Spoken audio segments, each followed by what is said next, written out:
السلام عليكم، ازيكم يا حبايبي؟ عاملين ايه؟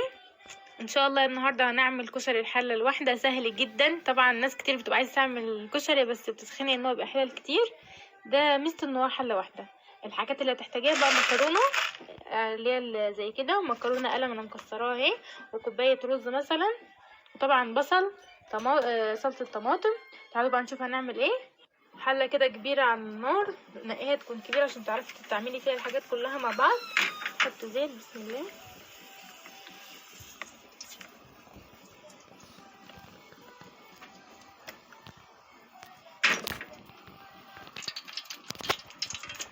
ننزل بقى بالمكرونه. المكرونه دي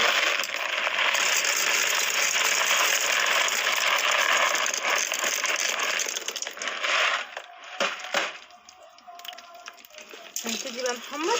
انا برضو هحط الشعريه يا بنات، بس هخليها اخرها شويه عشان الشعريه تبقى صغيره وبتتحرق بسرعه. هبتدي احمر دول الاول مع بعض. اول ما يتحمروا هبتدي بقى احط عليهم الشعريه.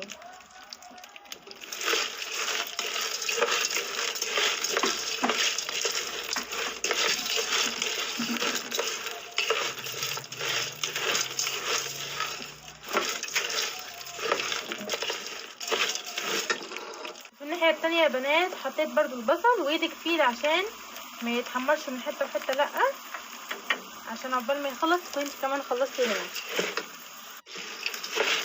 دلوقتي يا بنات خلاص اهو اتحمر، هحط بقى عليه الشعرية. دلوقتي يا بنات بعد ما حمرتهم في بعض انزل عليهم بمية، بسم الله. ودلوقتي يا بنات بقى احط التوابل، كمون على كزبرة على ملح على شوية فلفل اسود.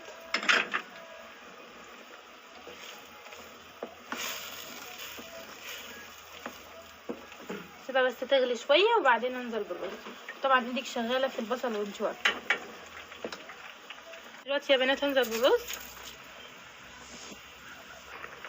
اقلبه بقى كله يا بنات في بعضه.